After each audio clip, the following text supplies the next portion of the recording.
Hello folks and welcome to the Panzerschule hobby update for February 2021. This is where we have a look at what I've been painting, or rather what I've completed.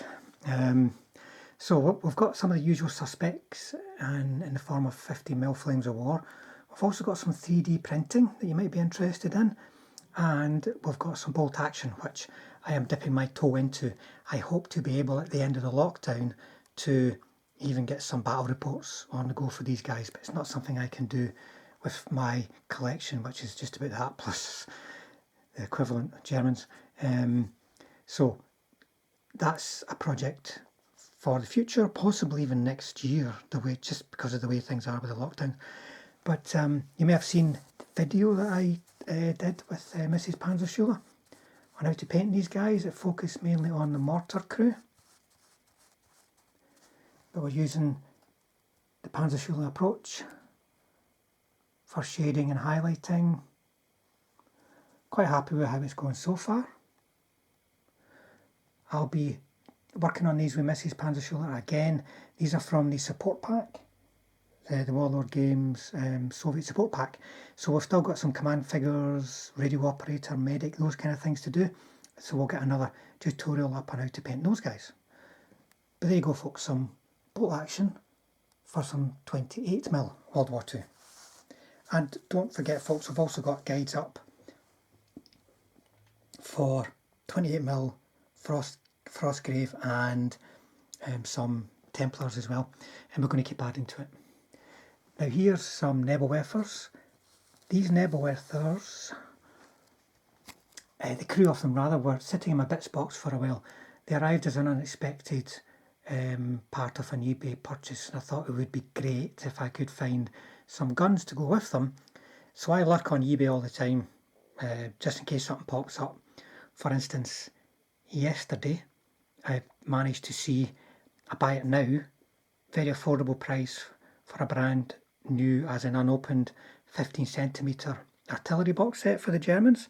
I've been after that for ages, but every time I bid for one they go for over £50, and whilst I'm after it, I can live without it, you know. £50 buys a lot of food these days, and not a lot of 15cm artillery box sets, but I managed to get one, and that's through eBay lurking, and that's on its way. That'll be part of my classics series eventually. And then these guns as well, I managed to pick them up on eBay. They are the plastic guns, but you can see, I don't know if you're familiar with the plastic guns, but this band here and the sort of bipod mount, whatever you call that, for the gun, that's all one casting. But by painting in the shading, it looks even more so as we go away. It looks much more three-dimensional. And these were all hand painted using Panzer Aces Light Mud over a base coat of, what I think now, oh no, the German Camel base, sorry, over a base coat of US Field Rab with a highlight of Dectan. And that was just brush painting. Oh, and don't forget the German Camel black-brown undercoat, which you can see in the mounting there and in the deepest shaded areas between the barrels. So I didn't put a camel on them. I thought they looked quite nice and bright, presented this way. And you can see this one is the command base. Once again, spare figures kicking about, a radio operator and an officer. And there you've got your version 4, easy to determine and distinguish command base. And the other ones I just used a bit of green stuff to make a mat, like a cloth, for them to sit the rockets and the rocket cases onto. So that's quite a nice little battery put together, using up spares and putting them to good use. And then we've got battlefield3d.com. One of my commissions is to paint quite a lot, I think eventually might be, of these 3D tanks. And you know, I'm not sure if these are available elsewhere in resin or metal versions. So getting 3D is an option that we might all find ourselves looking at depending on what campaign we might want to play.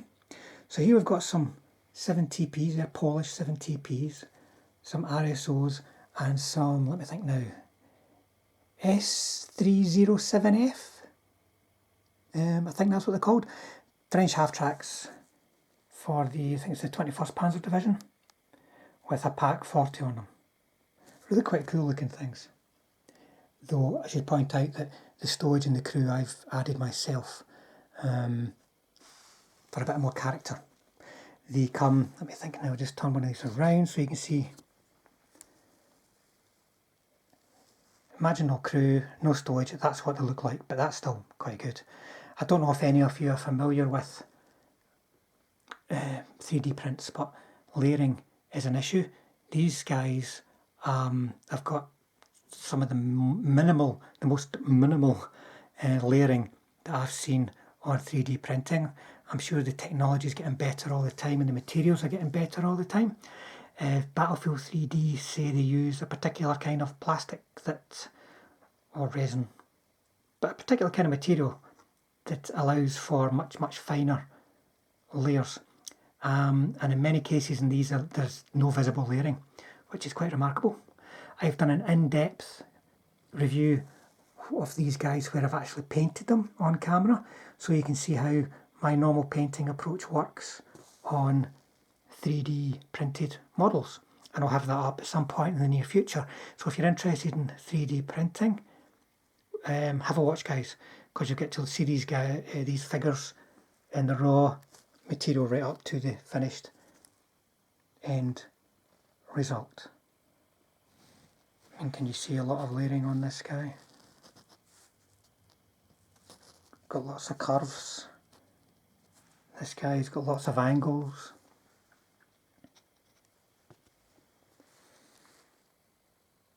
You can see on the top of the turret, on those flat areas in the front, you can maybe just see a little bit coming through of the layering. But as I'll discuss in more detail in the full video, full review, 3D printing is something you might be interested in. Now there's one more thing that's not here, folks, because I forgot to video it before I sent it on its way, and that is the Battlefront Plastic British Infantry Company box. So I'm going to stick up some stills for that next. And what am I working on next? Well, next up is going to be Flames of War, Bolt Action, and the possibility of squeezing something else in, but I doubt it at the moment. I'm looking at accessing some nice ranges of fantasy and steampunk and all these kind of figures to start painting them too, but at the moment I'm going to be mainly painting 50mm World War II and some Bolt Action, because I've got quite a few commissions on the go just now. If you're interested, folks, get in touch with me. Just stick a note down in the comments or find me on Facebook, Panzerschüler on Facebook, and send me a message. And we'll see if there's anything that I can do for you too. Anyway, there you go. That's February, more or less in a nutshell. Thanks for watching, folks. Thanks to all the subscribers, and if anyone else out there would like to subscribe, share, do all the good things that help me build up the channel, then I would be very thankful indeed.